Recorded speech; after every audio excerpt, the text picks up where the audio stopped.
Bà sự đây nè đó kiaក្នុងvideoនេះខ្ញុំនឹងបង្ហាញបន្តទៀតទាក់ទងនឹងចំណុចទី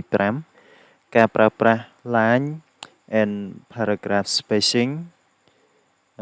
ហើយ setting ហើយនឹង border អញ្ចឹងទាក់ទងនឹងចំណុចទាំង3នេះគឺទីនេះគឺជាចំណុចដែលខ្ញុំចង់បង្ហាញទី1ហើយនេះគឺជាចំណុចទី2នេះជាចំណុចទី3អញ្ចឹងតើតើនឹង line and paragraph spacing នេះគឺតើតើនឹងគម្លាតរវាងអក្សរនៅក្នុងកថាខណ្ឌតែមួយឬក៏នៅកថាខណ្ឌផ្សេងគ្នាណាអញ្ចឹងតើថាទីនេះអញ្ចឹងវាយើងមើលទៅគឺឃើញថាអក្សរហ្នឹងវានៅឆ្ងាយពីគ្នាអញ្ចឹងអក្សរពីបន្ទាត់មួយទៅបន្ទាត់មួយហ្នឹងគឺវាឆ្ងាយពីគ្នានេះបន្ទាត់ទី1នេះបន្ទាត់ទី2អញ្ចឹងវានៅឆ្ងាយពីគ្នាអញ្ចឹងយើងចង់ឲ្យវានៅជិតគ្នាគឺយើងអាចសេរីវានៅទីនេះអញ្ចឹងទីនេះយើងអាច remove space after paragraph ចឹងទៅគឺវានឹងនៅជិតគ្នាវិញហើយឬក៏យើងចង់ add space បន្ថែមអានេះគឺ add ពីខាងលើបាទចំណែកនេះគឺ add ពីខាងក្រោមណា after ឬក៏មានន័យថានៅពេលដែលយើងចុះបន្ទាត់មកគឺវានឹងធ្វើការ add space ឲ្យយើងណាបាទយើងចង់ remove space នៅទីនេះគឺយើង select វាទាំងអស់នេះមកហើយចុចយក remove space នេះមកបាទនោះវានឹងក្លាយជាទម្រង់ធម្មតាសិនបើយើងចង់ឲ្យគម្លាតរវាងអក្សរផ្នែកខាងលើនិងផ្នែកខាងក្រោមនេះរៀងឃ្លាតពីគ្នាបន្តិចអញ្ចឹងយើងឈើលើបាទជួរខាងលើនេះមកហើយយើងចុចយកពាក្យថា add space after paragraph បាទនោះយើងនឹងអាចបន្ថែម space បានហើយឬក៏យើងអាចឈើនៅបាទ paragraph ខាងក្រោមនេះហើយយើងដាក់ថា add space before paragraph អញ្ចឹងយើងនឹងបានដូចគ្នា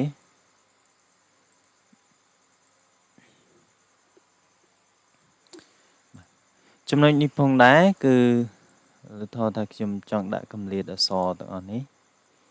ឡូវខ្ញុំធ្វើការ remove បាទ space after paragraph ខ្ញុំ remove វាចេញហើយទីនេះខ្ញុំអាចដាក់គម្លាតអក្សរដែលខ្ញុំចង់បានជាង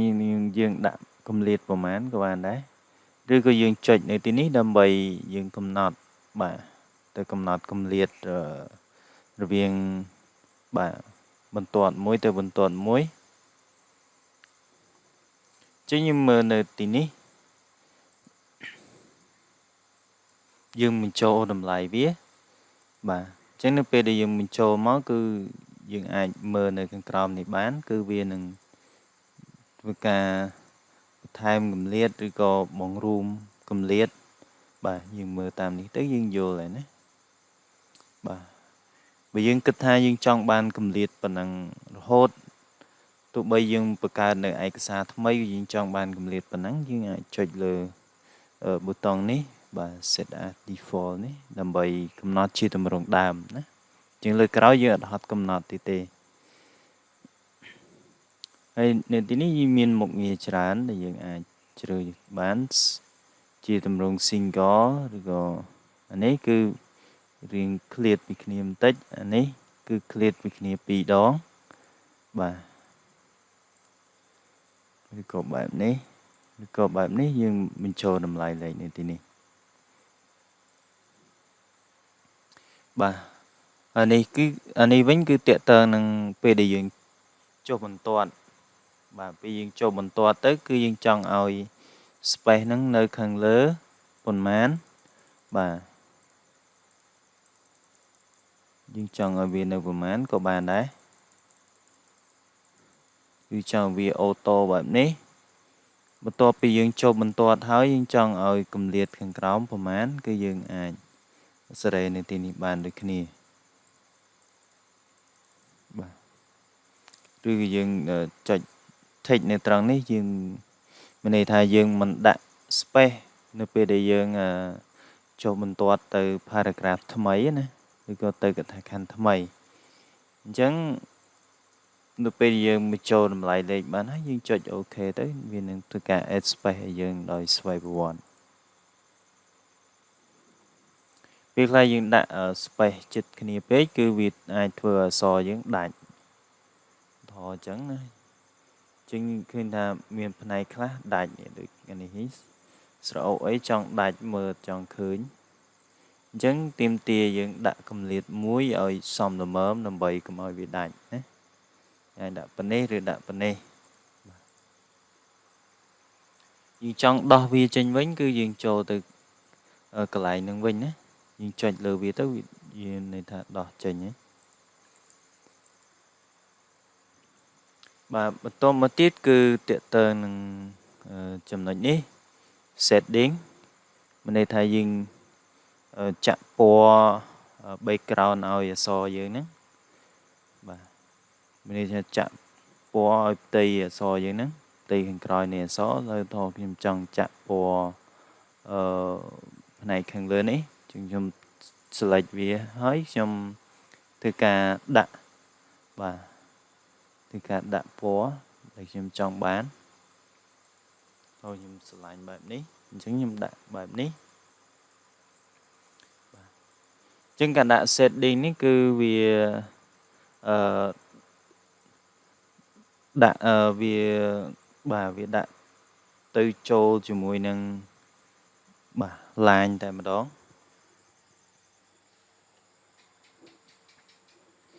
បើអញ្ចឹងការដាក់ setting នេះគឺវាការដាក់បាទដោយលក្ខណៈថា line ឬក៏លក្ខណៈមួយបន្ទាត់ណាតើនេះអក្សរមួយបន្ទាត់នេះអក្សរមួយបន្ទាត់អញ្ចឹងណាចឹងនៅពេលយើងដាក់ setting ទៅគឺវាបាទដាក់ឲ្យយើងមួយបន្ទាត់អញ្ចឹងណាវា copy បាទវា copy អានេះបន្តិច copy highlight នេះគឺយើងដាក់ត្រឹមកន្លែងណាដែលយើងចង់ដាក់ណាតែsetting នេះវិញគឺ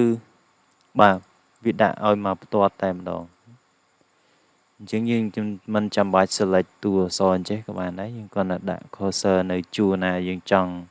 ដាក់ setting ហ្នឹងបាទ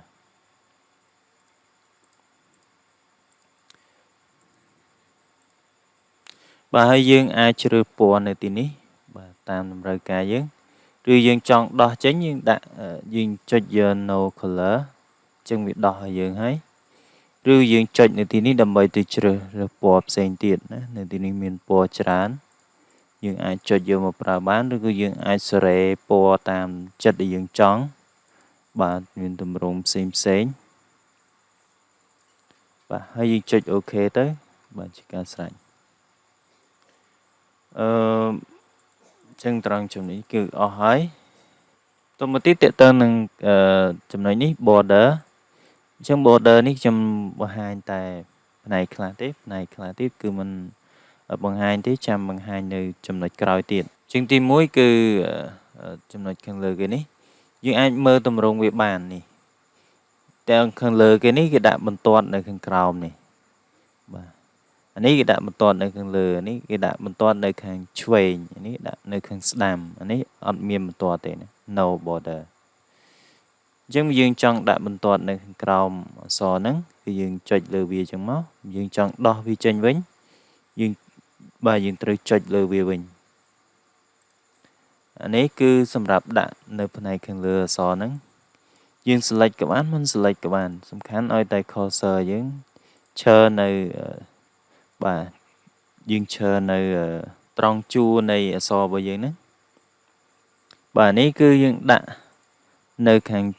ឆ្វេងដាក់បន្ទាត់នៅខាងឆ្វេងឬយើងចង់ថែមដាក់នៅខាងស្ដាំទៀតក៏បានដែរបាទឬយើងចង់ថែមដាក់ខាងលើទៀតចង់ថែមដាក់ខាងក្រោមទៀតក៏បានអញ្ចឹងវាខ្លាយជាទម្រង់នេះអញ្ចឹងយើងចង់ដោះវាវិញយើងចុចយក no border ទៅជាការស្រេចយើងតេតើអានេះគឺ all border នេះមានន័យថាជុំវិញអក្សរហ្នឹង chứ thiệt tơ nâng ca cầm nọt xanh tiết thôi ta nhưng cầm nọt nơi chua này sò này chó chẳng như ai chọn này tí ní hay chọn giờ cái thà border and setting chẳng nơi tí ní cứ dương select trong border ní chẳng như ai chơi style bên tuột bà xâm rạp đã thôi nhưng đã ní sẵn nhưng đọc vì trên sẵn hay chung trong bàn nơi khăn cao mà so ní bên tuột ní style ní rồi chung trong đã khăn lơ xó nhưng đã style ní giờ một chạch lên ní má rồi chạch lên ní má các bạn này tụi máu cứ chung apply viết chia tùm rung paragraph nâng bà bất vì miền option miền ấy chả ná tạiអ្នកនរគ្នាអាចស្វែងយល់បន្ថែមទៀតរួចខ្ញុំចុចអូខេអញ្ចឹងខ្ញុំនឹងបានតម្រងនេះណាហើយខ្ញុំរីមួនេះចេញដើម្បីឲ្យយើងមើលទៅឃើញបាទជាតកតើនឹងបែបនេះបាទយើងចង់ដូរវាវិញយើងក៏អាចដូរបានដែរយើងឈើលើជួរនឹងមកយើងចុច border and setting ដដែលយើងអាចដោះវាចេញឬក៏យើងដាក់ style ផ្សេងទៀតចូលបាទពេលយើងចុចយកបន្ទាត់ហើយយើងត្រូវចុចនៅលើនេះផងដែរណាចុចអូខេបាទអញ្ចឹងតើតើនឹងការបង្ហាញរបស់ខ្ញុំនៅក្នុងចំណុចនេះគឺមានប៉ុណ្ណឹង